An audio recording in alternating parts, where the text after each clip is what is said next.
একদম মাখো মাখো হয়ে গেছে। এরপর আমি নামিয়ে নিচ্ছি। একটা পাত্র নিয়েছি, এই পাত্রের মধ্যে আমি নামিয়ে নিচ্ছি। দেখুন কতটা দেখতে সুন্দর হয়েছে, আপনারা দেখেই কিন্তু বুঝতেই পারছেন যে কতটা দেখতে সুন্দর হয়েছে। এইভাবে কিন্তু অবশ্যই রান্নাটা করবেন, অবশ্যই কিন্তু ভালো লাগবে। নমস্কার বন্ধুরা, ডাব কিচেন উইথ ভিলেজ ফুডে আপনাদেরকে স্বাগত। প্রতিদিনের মতন আবারও চলে এসেছি একটা নতুন রেসিপি নিয়ে। অবশ্যই আমার রেসিপিটা ফলো করবেন। আপনারা রেসিপিটা ফলো করলে অবশ্যই আপনাদের ভালো লাগবে। অবশ্যই পুরো রেসিপিটা দেখবেন, আশা করি আপনাদের কাছে বিশেষভাবে অনুরোধ রইল।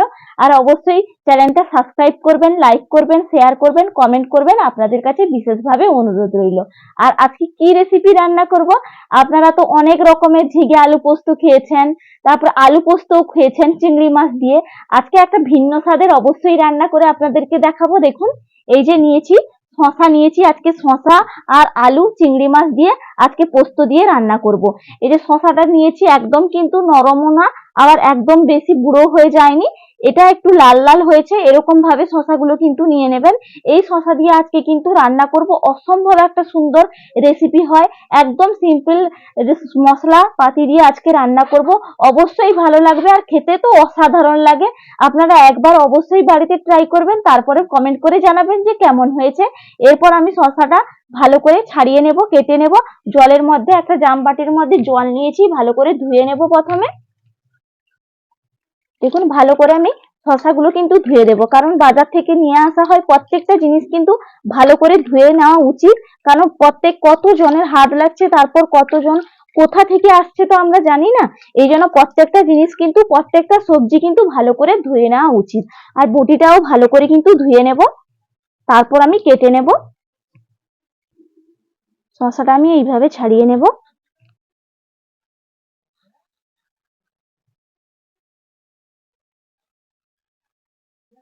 দেখুন এইভাবে আমি লম্বা লম্বা ফালি ফালি করে কেটে নিয়েছি। এরপর আমি কুচি কুচি করে এইভাবে আমি কেটে নেব। এইভাবে কেটে নিতে হবে।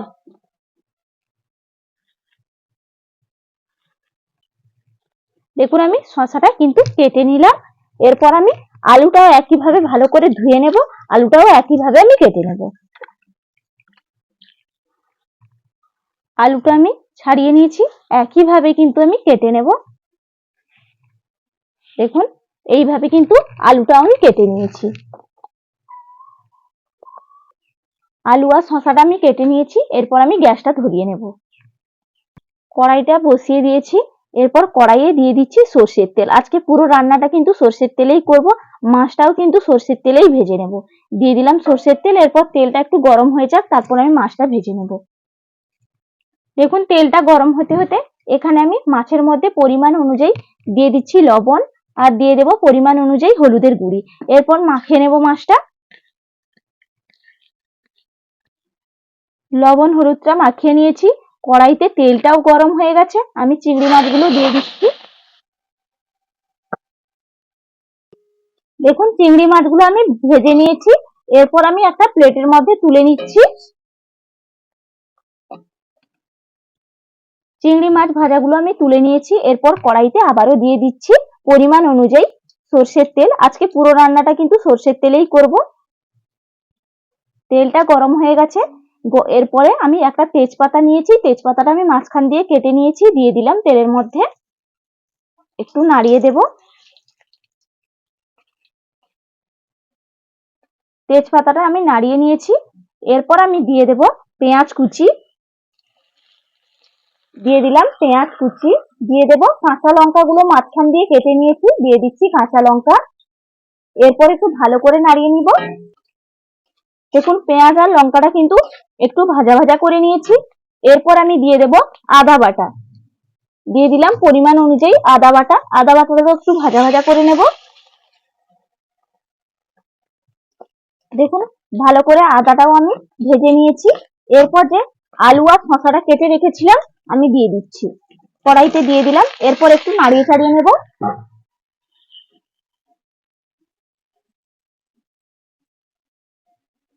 দেখুন ভালো করে আমি নাড়িয়ে নিয়েছি। এরপর আমি দিয়ে দেব টমেটো কুচি। ওপরে দিয়ে দিলাম টমেটো কুচি।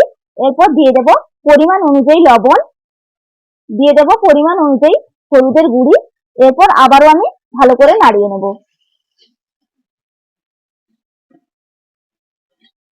দেখুন একটু নাড়িয়ে চাড়িয়ে নিলাম। এরপর একটা ঢাকনা দিয়ে আমি ঢাকিয়ে রেখে দেবো। একটু সেদ্ধ হওয়ার জন্য একটা ঢাকনা নিয়েছি, আমি ঢাকিয়ে দিচ্ছি। ঢাকনাটা আমি খুলে দিচ্ছি। এরপর আমি একটু নাড়িয়ে নেব। দেখুন আলাদা করে কিন্তু একটুও জল দেইনি। শসার মধ্যে যে একটা জল ভাব আছে, সেই জন্য আলাদা করে কিন্তু জল দেওয়ার কোনো প্রয়োজন হয়নি। দেখুন এইভাবে কিন্তু একটু নাড়িয়ে চাড়িয়ে নিয়েছি। এরপর চিংড়ি মাছগুলো যে নিয়ে ভেজে রেখেছিলাম, চিংড়ি মাছগুলো আমি দিয়ে দিচ্ছি। দিয়ে আবারও একটু নাড়িয়ে নেব।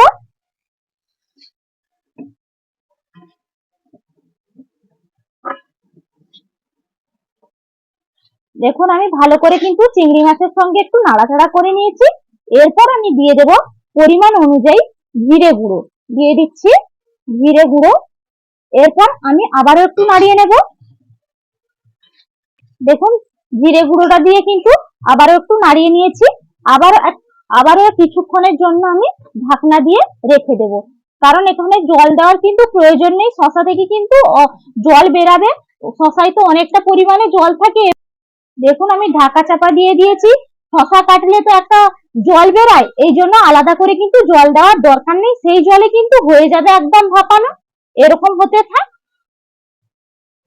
দেখুন এরপর আমি ঢাকনাটা খুলে কিন্তু একটু দেখেই নেব। দেখুন কতটা শসা থেকে জল বেরিয়েছে। আপনাদেরকে বলেছিলাম না যে জল বেরাবে, আলাদা করে জল দেওয়ার কিন্তু দরকার নেই। দেখুন আপনারা দেখেই কিন্তু বুঝতেই পারছেন যে কতটা জল বেরিয়েছে। এরপর আমি এর মধ্যে দিয়ে দেব সামান্য একটু চিনি। দিয়ে দেব, ব্যালেন্সটা ভালো হয়, খেতেও ভালো লাগে, এই জন্য পরিমাণ অনুযায়ী একটু দিয়ে দিলাম চিনি। এরপর একটু নাড়িয়ে দিচ্ছি।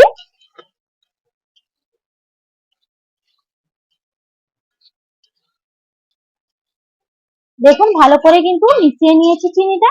এরপর একটু দেখে নেব যে সেদ্ধ হয়ে গেছে কিনা। দেখুন একবারে কিন্তু সেদ্ধ হয়ে গেছে।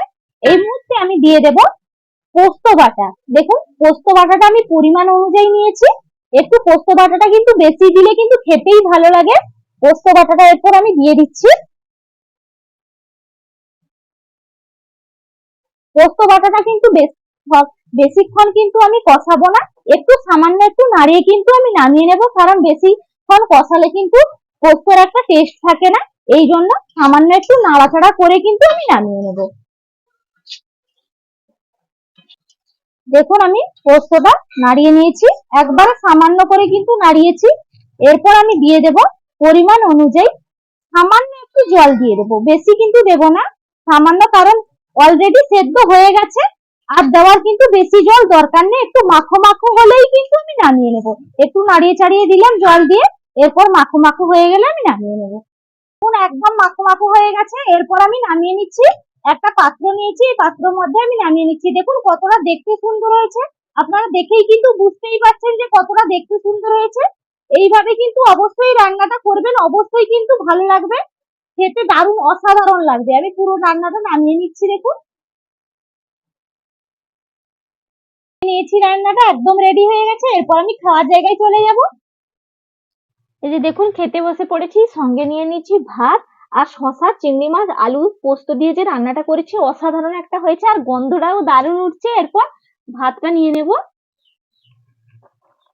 গন্ধ কিন্তু খুব সুন্দর উঠেছে। তোমাকে শশা এলে দিলাম মুড়ি খাওয়ার জন্য, তুমি কি রান্না করেছো দিয়ে? শসা দিয়ে রান্নাটা করেছি, খেয়েই দেখো না একবার।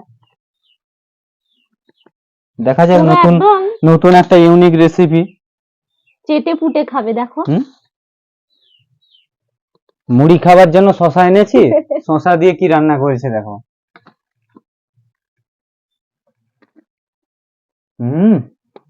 কেমন? বাহ, শসা দিয়ে তো সব দিনই মুড়ি খাওয়া হয়, অন্যান্য জিনিসও খাওয়া হয়, কিন্তু এরকম দারুণ কিন্তু হয়েছে রান্না এক কথা কখনো বলতে খাওয়া গেলে। হয়নি।